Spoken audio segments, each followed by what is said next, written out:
There was a comment on one of my posts on the Reddit. It's been haunting me all day, and it was about how one of the comments said that the dungeon mechanics are convoluted and vague, and that they'd never be able to make it through without a guide, and that they don't. What was the actual comment? Well, that they hate dungeon mechanics. They wouldn't be able to figure it out.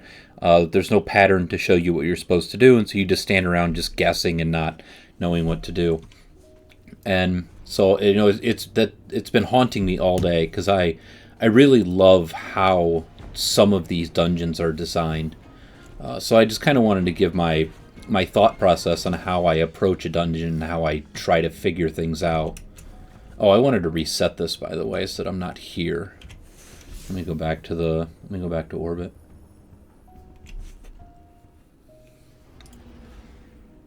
So, like, I'm working my way through this dungeon. And so we're gonna reset it.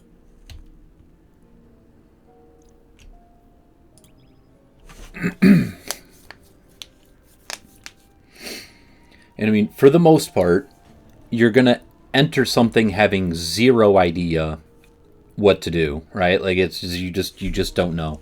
But I think following a guide does a major disservice to the enjoyment and the experience of the dungeon, because you don't see like 90% of the dungeon design if you follow a guide. So I just personal preference, I don't like to use the guides because I think it ruins the experience and it ruins the design of the dungeon. So, it says investigate the loot cave, and, I had zero idea what the loot cave was. I have no idea what the loot cave was, but I just kind of ran around and I see all these people fighting, and so then I just shoot them. That was my first solution here, was I'm just going to shoot these people because I don't know what I'm doing if I'm not killing people. So might as well at least just do that much. And then I get these Burden of Riches, and I don't actually know if this has a death mechanic, because you kill so many of these so frequently that I never actually ran out of the timer while I was trying to solve the puzzle. But then I kind of came to the conclusion that this is the loot cave, right? Like it kind of, it kind of solved itself just by having the gunfight happen here. So now I've found and located the loot cave. So I'm going to kill a bunch of these things and have really no idea how many I'm supposed to kill or how to take care of that timer or what to do. But I do know that I want to keep collecting these thingies so that the number really never drops to zero. The timer never goes to zero.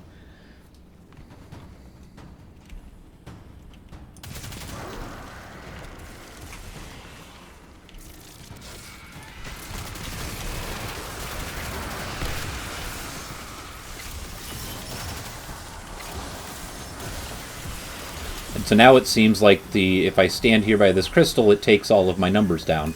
And so I kind of, discovered that. And I'm pretty sure the number's 100.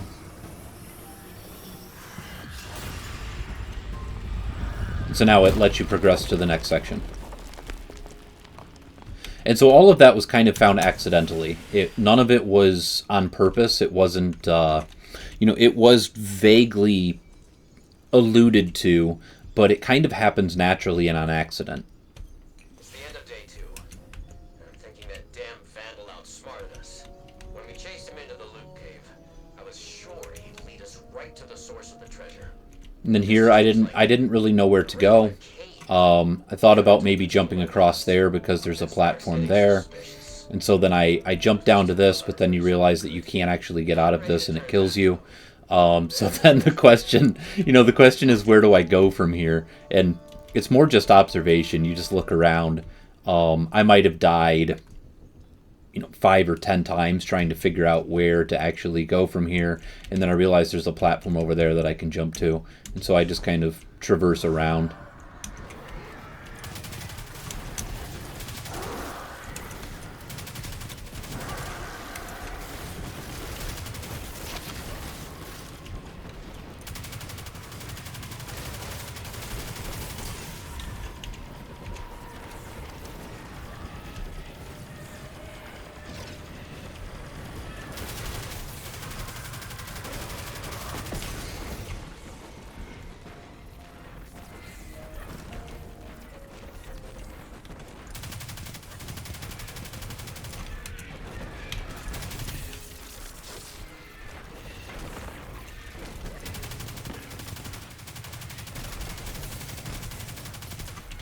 The SMG doesn't really reach that far. Probably should look into having the Horror's Least instead of the Risk Runner just because of the range there, but it's also not a big deal because I can just run across. That's just, you know, my own personal notes on how I want to approach this dungeon when I come back and try to finish it.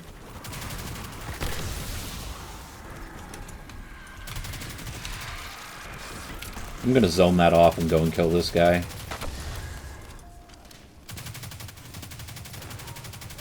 The part that I really wanted to get to is the, I don't know, maybe like a dam area. I don't really know how to describe it. But I'll just call it the dam. And the dam really shows why the dungeons are so much fun.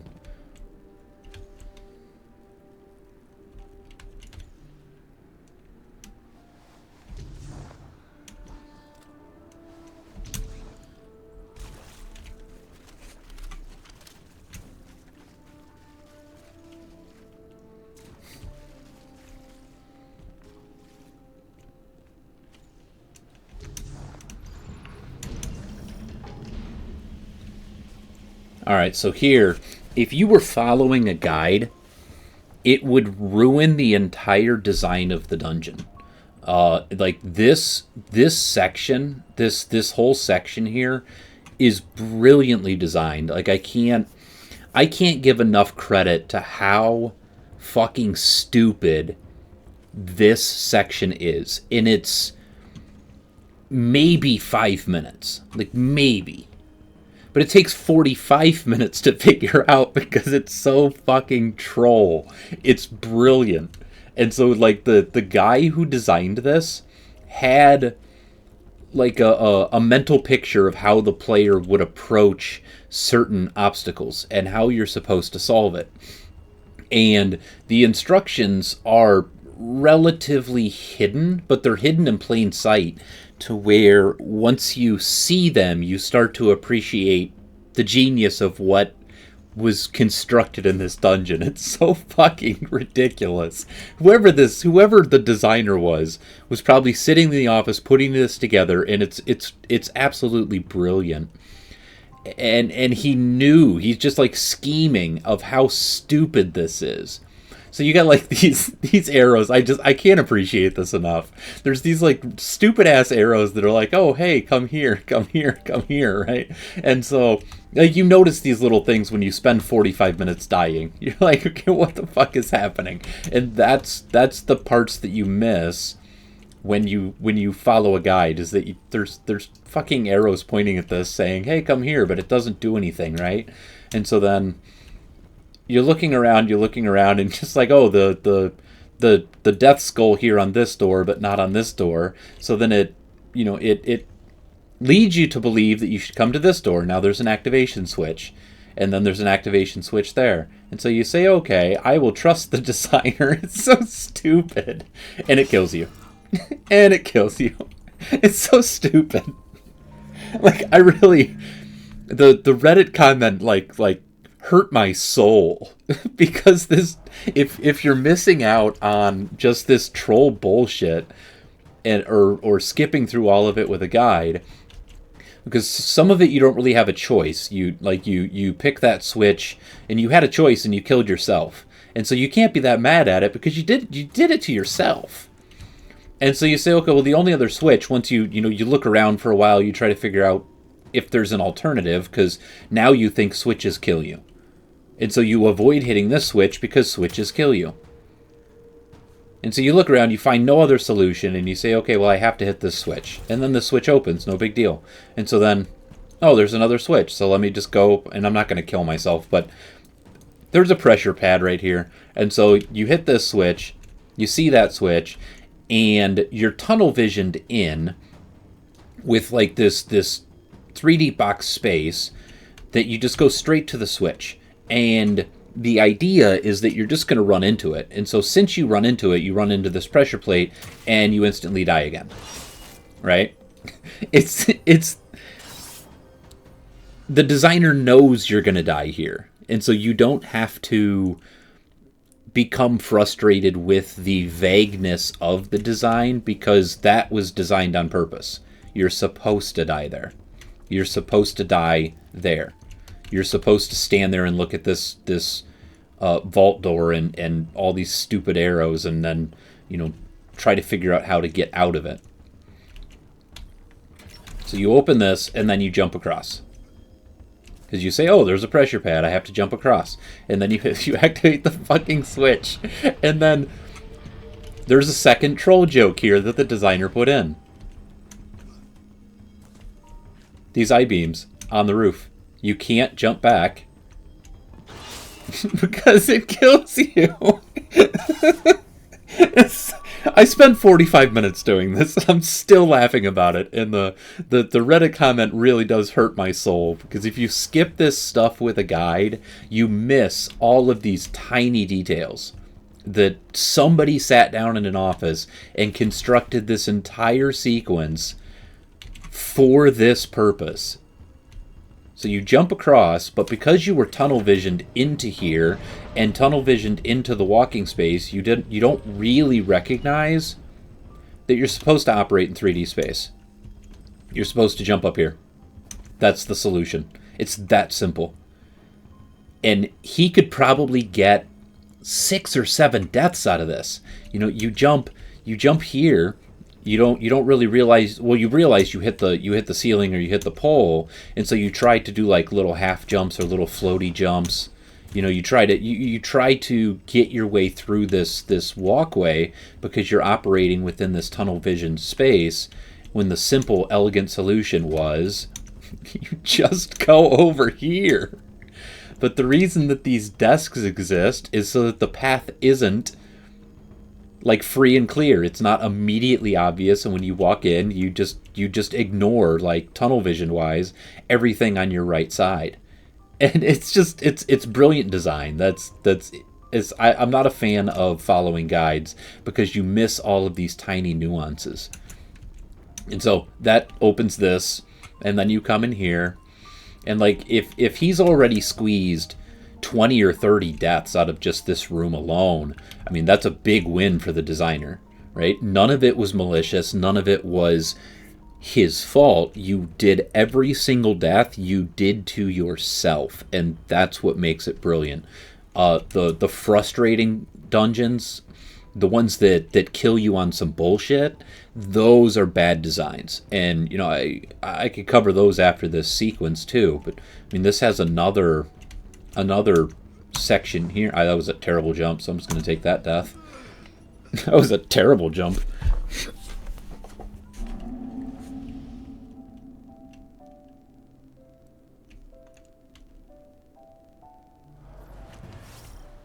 Okay, so we're just going to run through this sequence really quickly. We'll open that. We jump over. We activate the switch. We climb up on the desk. The vault door opens. Stupid arrows tell us we were supposed to go in here. It's so dumb. And then he expects to squeeze another death here. Because you see this, but you can't see beyond it. The way that this graphic comes through when you're standing in this pipe, you can't really see what's beyond, so you may just jump straight to here just on a nice slow drop, sit on it, and then try to get your bearings. And so he gets another death out of you right there. And so then you jump across and you say, I'm going to activate this switch because this must be the way that you're supposed to go. And we know that switches are supposed to be activated, and lo and behold, this one is also a troll switch. Hidden over there, underneath the thing that kills you. Oop, that was a terrible jump again. Oh, I survived. How did I survive? Alright. Well, back up, I guess. Is the real switch. Now, after triggering this switch, he claimed a few more deaths from me because, I mean, this is a map thing and it tells you what you're supposed to do, but this means nothing to us right now. that, yeah, it just essentially it meant nothing to me. I didn't even see it. It didn't exist when I came in here, hit the switch.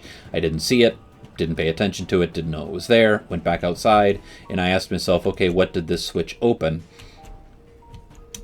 And so then you jump back over here. You say maybe it makes this switch do something again because there's nothing else in here. So the designer steals, a solid 10, 15, 20 minutes from you while you try to figure out what that switch even opened. Something in the roof, something down below. Maybe you try to jump down, catch one of these beams and walk out, see if there's something you're missing, and then you fall down into this void and you die. That you kill yourself by exploring, by trying to solve the puzzle and figure out what the intended design was. When the intended design isn't that it opens this, or that this door secretly opens, or that this will then open that door. Or I even tried ducking, right? I tried ducking and like sneaking up on it, trying to get the very last pixel, and it just simply doesn't work. It still kills you. So I'm not going to do that. But, you try all sorts of things, and the designer is just taking deaths from you. Oh, I am a moron. My brain lagged, and I just did not jump. That's a complete failure on my part.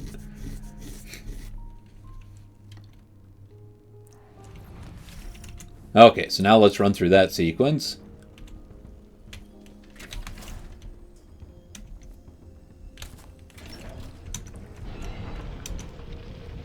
Bonk.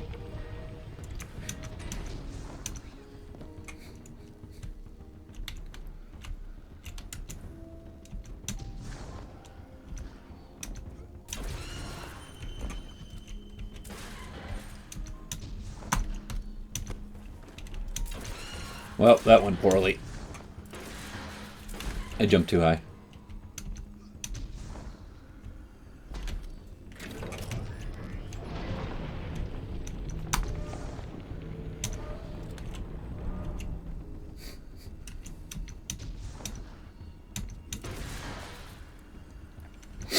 Okay, so if you spent 45 minutes in here dying, and you spent 45 minutes trying to figure out all of these little nuanced designs and in the ways that they kill you and what the actual solution is, then you spend a lot of time focused on this horizontal plane to where this section becomes very 2D grounded. When in fact, that switch, hidden in plain sight, are these tubes. In that switch, if you run around, you try a bunch of different things that don't work, and the solution is that you're supposed to just go up there. That's what opened. This vault door opened, or this dam door, or, waterway tubing thing. I'm not really exactly sure what this is, but that previous switch opened to these, and then you say, oh, well, shit, I have to get up there somehow. And so then how do I get up there? And we just figure out new solutions for how to get up there. And, this stuff exists, and it existed when I first came through, and I saw this when I first came through. But when you spend 45 minutes in here, you forget that it exists. And so that's by design. But if you watched a guide, then it just takes you right through these, and you miss just all the deaths, all the things that the designer had in mind for just this single section. And so in this like, I don't know, 50-foot area, he got an hour of gameplay. It's brilliant design. An hour of gameplay in a 50-foot area. And so I think there just needs to be some appreciation for game design and intent. And, once you start to piece the designer's mentality, who he is, because I don't know who designed this, but it's not the same guy. Like, I can guarantee you it's not the same guy who designed the Shattered Throne Dungeon. I guarantee you they are completely different designers. But I would not be surprised if this same designer is the guy who designed the Locus of the Grailing, of the what is it called? the Locust Grief Wailing, the Locust Wailing Grief Dungeon. I would be willing to bet that's the same designer, because it has the same feel, the same trolliness, but fairness, where when you die, it's because you did it to yourself. There's also something I'm noticing where they're trying to get the most out of a single space that they can. Out of this section here and into that tube section and back again, they got so much value and so much worth out of this single area. You know, if it takes an hour to get through it, for something that you could just sprint through in 2 minutes, you know, it's excellent. It's like incredibly well done. And so something I've noticed that is kind of a giveaway in some of the other missions or other dungeons is that I can already guess that tube is the solution.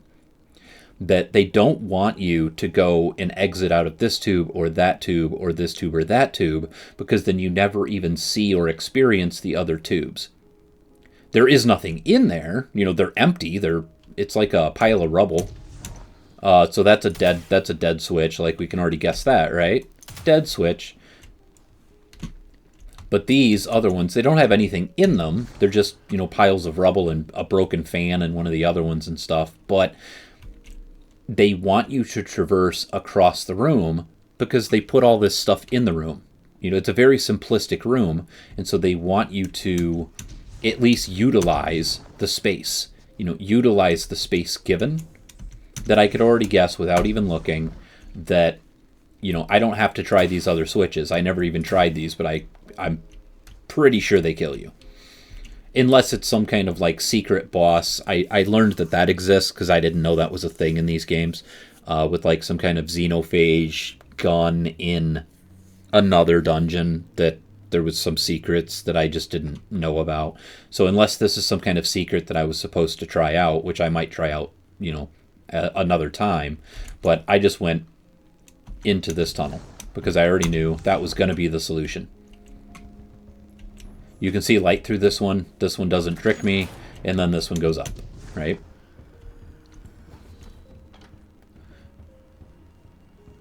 Simple room. Again, nothing terribly complex about it.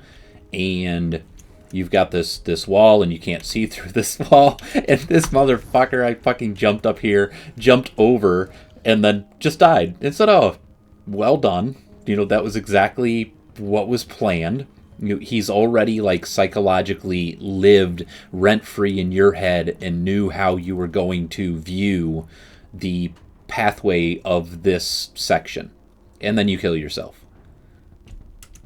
You say, well, that can't be it. And so let's try to get up there. And then, obviously, you can't jump high enough. You know, they staged it too high. You can't get up there. And so then we have to look vertical again. But they already taught us earlier in the previous section that verticality is an option. And so then we just look vertical, and we can't figure out where we're supposed to go. Then you look vertical. And then what do you know?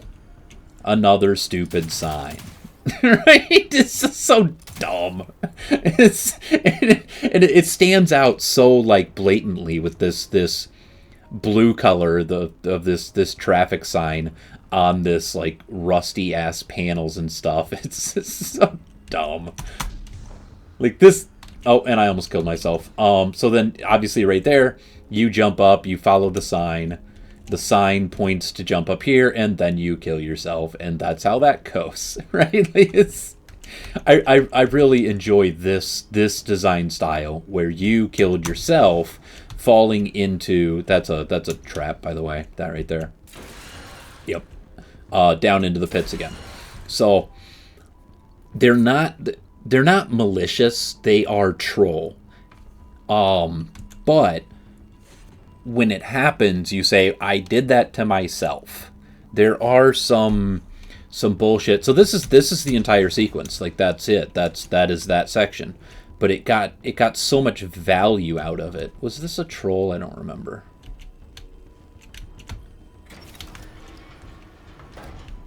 Oh, and then I didn't know if these were real or not. So I didn't even try to find out. I just jumped up here and then jumped across. When I looked around, you know, you see this, and question maybe you're supposed to get to that, but I don't know how. And then there's that one over there, and I don't know how to get to it. Maybe this isn't Troll, and you're supposed to walk across, and then maybe something happens over there. Maybe that's a secret. I don't know. I have no idea. I didn't explore that far. I just went over this way because this was the most obvious path, and I was prepared for this to kill me. We don't want to deal with you right now. I was prepared for this to kill me, and maybe it does, because I haven't even gone beyond this yet. I played maybe an hour and a half or 2 hours of this dungeon in the morning, made it this far, came in here, and then said, okay, that's enough. But maybe that kills me, and I am supposed to figure out a way to get to that one. I don't know. I have no idea. But it's been a very fair and very well-designed theme and idea of how to pattern recognition and progress your way across. And now I really do wonder if I'm supposed to get over there. I'll figure that out another time. But there are bad designs where they don't follow a theme and they don't follow a predictable teaching method that says look up, and then when you look up it proceeds to reward you for figuring that out by giving you the solution of look up in the next section. What was that dungeon? The Shattered Throne. There is some convoluted patterns in there that do not make any sense, and you just wouldn't be able to figure out. One of them is a rooftop jump where you... God, how did it go? You kill something, you take an orb, you climb up on a roof, which you can't even see. It's pitch black and dark, and you don't even know there is a roof. Like, there's been no reason to assume that the roofs are in play, that like this stuff appears in play, which I'm assuming this isn't in this mission, so you would assume it's just not something that you need to focus on to try and find the solve.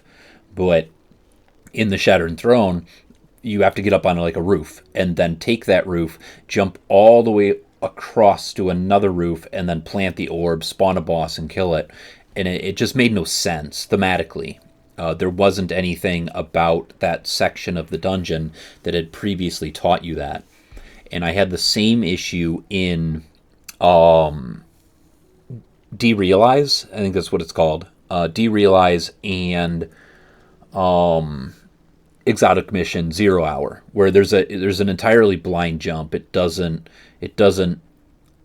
thematically show you or teach you that blind jumps are a thing in that entire mission, and then you're expected to just luckily happen to find this around the corner jump and land on a really obscure platform and then continue to jump. And it's very, very simple once you know it's there. It's incredibly simple once you know it's there, but figuring that out in the first place is sort of impossible. So I just, personal opinion, I think those are bad designs, whereas like these, I love these kind of dungeons, and I just, personal preference, if you're using guides to get through this stuff, then you don't get to see any of it. You don't get to experience any of it. You just jump from there to here, and maybe that is the solution, and then you just go right in here, or maybe it's straight over there until you never even find out what's in this room. I'm going to find out what's in this room, and I'm probably going to find out what's over there, and I'm probably going to find out what's over there, because I'm assuming something in this room kills me and it's a dead end, because I don't think this is the solution now looking at it, right? Where I'm like, this here has to be something. For the same reason that tube, those 3 tubes you had to jump through to get to this point, the tube that was the solution was at the end, because they want you to utilize all of the space, and then the solution's going to be at the end. So I'm assuming that's the solution over there, and that I use this one to jump to that, and then that one to jump to that, which means this one kills me, and whatever's inside of that one kills me. And even if it doesn't kill me, it wastes my time. That I run in there, I kill these bad guys, and then it's a dead end. Luckily, they don't waste your time by sending you hundreds of feet in the wrong direction. they laugh at you immediately. So I would be able to find out immediately if this is the room or not, because I'll go in here, I'll kill these things, and then it's a completely dead-end room. I've wasted 20 feet, not 200 yards. And then you go over there and you realize it's the same thing, and then that's probably the solution over there. And so yeah, I just wanted to just talk about that, because that comment has been like eating me all day about how somebody doesn't like the dungeons or uses a guide or couldn't figure out the vague like nuances of bad instructions. But once you start like seeing it or start feeling what the designer had planned for you, even if his plan was that you're going to die 10 times in a single room for no reason other than you're stupid, then all you do is laugh and say, yes, I'm stupid. Yes, I'm stupid. Yes, I'm stupid. And then you find that desk trick and you say, oh, this was so simple. I'm just a complete moron. And so that was really just my thoughts. That's it.